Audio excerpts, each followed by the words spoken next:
I am so pumped you're here because this is the only video you ever need to watch to get the best year of your life. This is the ultimate guide to actually learn how to make your very first baby steps to actually spiral into a whole brand new life. I'm basically gonna be sharing how to actually start your glow up journey. Before we skip to your goals in life, how your dream life actually looks, we need to take a step back and assess your life right now. What are your habits and routines specifically? And you will get later why that is so important, but I want you to get really objective with yourself, be truly honest, sit down and write down which are your current habits, which are your current routines, and where your life's at right now. Be brutally honest, I beg you. And then we want to assess our life as a whole. And for that purpose, I suggest doing the wheel of life. So this is basically an exercise where you have the wheel of life. You have basically your life divided up in different sections of your life. So for example, health and fitness, career, stuff like that. What you want to be doing is scoring every single category from 1 to 10. And you want to color in for each, point you gave. Essentially, at the end of the exercise, you will have a wheel. You can see right here, this is my wheel. So I've done this exercise at the beginning of this year. And here the idea is you have to imagine that this is the wheel of your car. And would you actually feel safe driving your car with this type of wheel? Is it like balanced? Can you actually drive and get somewhere with it? And to be honest, I would not. So this is the sign you need to work on something, and you can actually see where you need to work based on your wheel. Here's what you thought we were gonna do first, so get clear on your destination.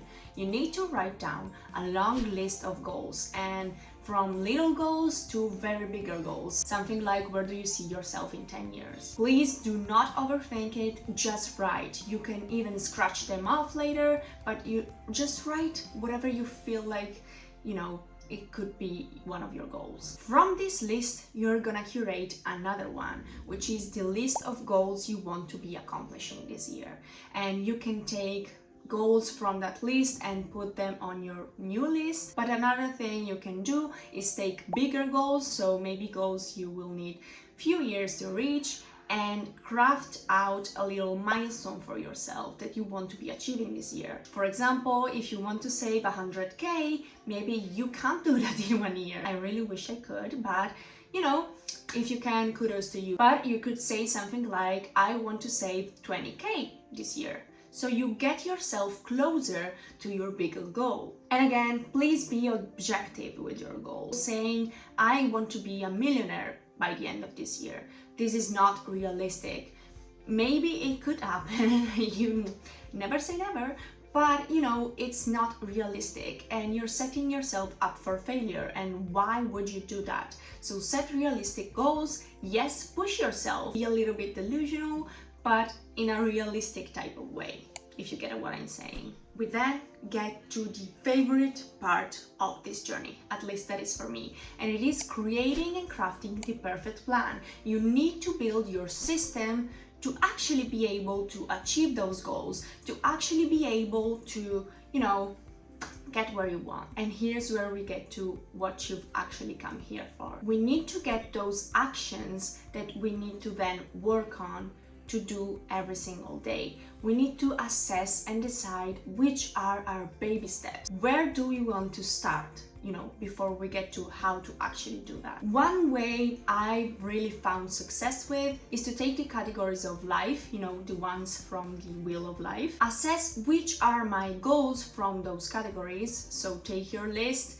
and organize your goals by category, and then write down the habits and routines you will need for that category in order to achieve those goals. So we're getting the actual baby steps we need to take. To make an example, for my health and fitness category, I wrote down journal every Sunday in a sense of reflection. So how did my week go? I call them weekly check-ins. Then journaling daily in a scripting kind of way. And I've talked about how I script daily in many videos, and I will spare you that. I want to do then affirmations, self-care rituals, and monthly check-ins, which are basically my monthly reset routine. And I've just uploaded my first one, so go check that out. And then in physical health, I wrote down gym, daily stretch, eat 80 to 20% healthy, and take care of my body. Learn how to actually listen to it and make sure it's, happy. And you go ahead and do that for every category on the wheel. Then take up 2 to 3 categories and just focus on them this year. It's not that you can't work at all on the other categories, but you want those 2 or 3 to be your main focus. You want them to be the thing you actually focus on this year. Because that is going to assure success, because when you're focused on something, you're actually more likely to achieve that because your focus is going on that. For example, this year I've decided to go with health and fitness and money and finances. To make it official, after you're done doing all of those things,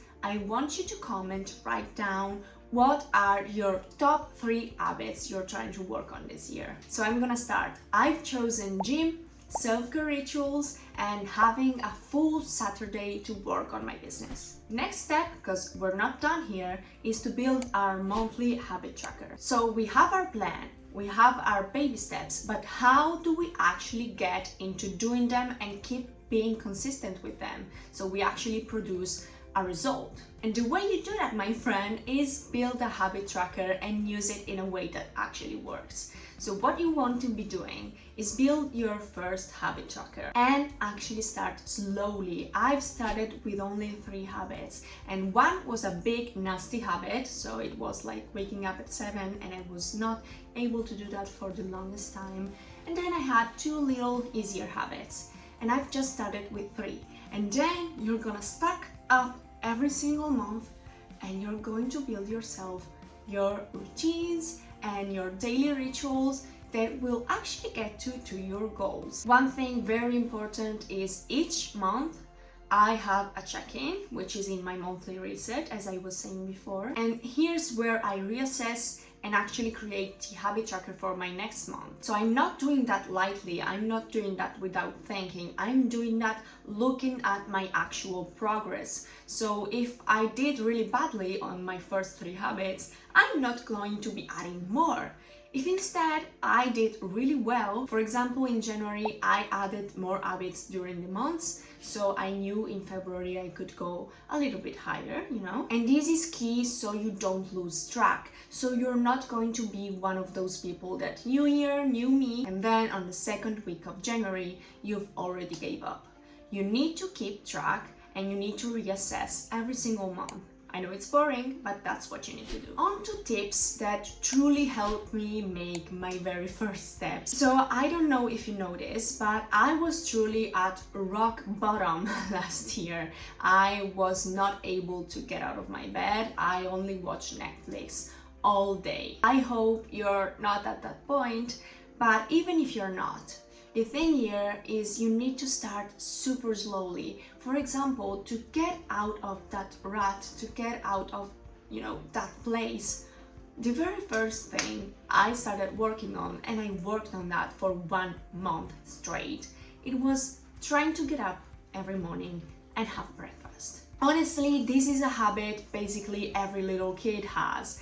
And I was not able to do it, and it was so hard for me. But then we are now like 3-4 months later than when I was at that place, and right now I go to the gym 3 times a week. I have a job, I'm working consistently on my business, I'm doing a lot to improving myself, and I'm just a lot happier. And this is because I've started with trying to have breakfast. This is because I've tried to work on one little thing that looked insignificant.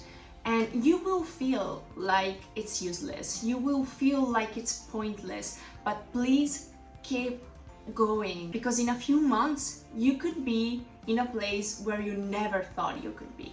So start super slowly and keep pushing. But also you want to set the pace based on where you're now. So I was, as I said, in a very bad place. So I had to start with one simple, super stupid habit.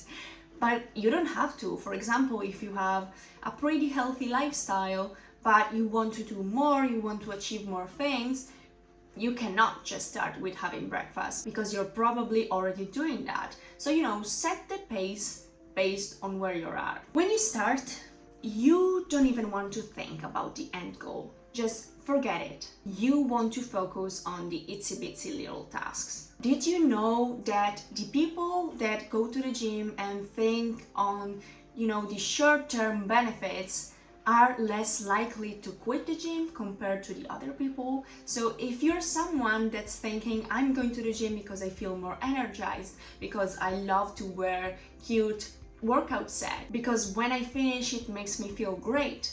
If you think that compared to, I go to the gym because it's healthy and I want to take care of my body and I want to build muscle, if you're that type, you're a lot more likely to quit, because it is hard to actually keep going to the gym and your brain is going to be like, okay, we're never gonna see results, we're never gonna feel we're actually healthy enough, so we might as well quit. Why are we doing that? Instead, if you focus on the right now benefits, so today I feel more energized, today I feel accomplished, I feel proud of myself, you're actually more likely to keep going.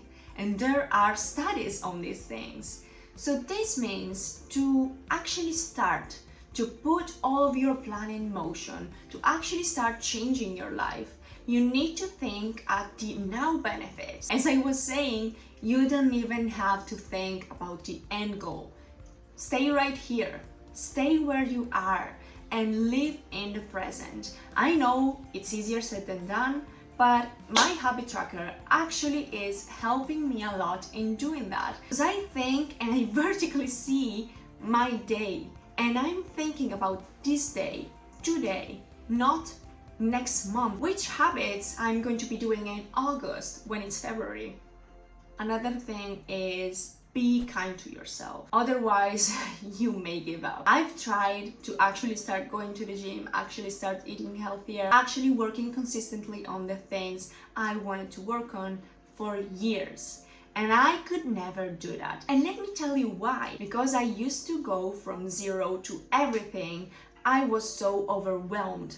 And I didn't get to actually doing the things I wanted to. And I used to bash myself out for it. Because, you can't even do that, you're stupid, you don't have discipline, you're this, you're that, and I was so mean. So that's what I ended up doing. I felt the inspiration, I started everything at once, I got overwhelmed, I got very mean, I quit. Then a little bit of time went on, and I felt the inspiration again, and I started doing everything again, and I would get overwhelmed again, and I would get mean again. So I would quit.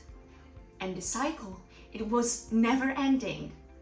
So here's how you stop that. You need to cut yourself some slack. And of course, as I said, start slowly, don't overwhelm yourself because it's not great. It's a very bad feeling. You will have days you don't actually achieve anything you maybe wanted to achieve. And that is okay. Everyone gets to have off days. You can have off days and give yourself the grace to not be mean to yourself because you had an off day. So cut yourself some slack, please. Another tip, introduce at least one self-love habit. Because if you're not in your self-love journey while doing all of this, what are you doing? This is absolutely key to support your progress. Because if you love yourself, you will also give yourself grace. You will be kind to yourself because you know you're working hard. You know you're doing incredible things and you know you're putting in the time and work. So please, work on loving yourself. This may sound kind of cheesy and it probably is, but if you don't love yourself, how is it that you're going to be waking up and actually make the hard choices you need to make that don't actually belong to you right now. How are you going to do it if you don't love yourself? So there you go. Work on your self-love and be also on your self-love journey. The last thing you need to know is how to keep yourself motivated during this journey. We don't want you to give up in the middle of this. So go watch this video to learn how. You can do it and you can have fun while doing it. I promise you that. I believe in you and I love you. Thank you so much for being here and thank you so much for watching. I will see you in the next video.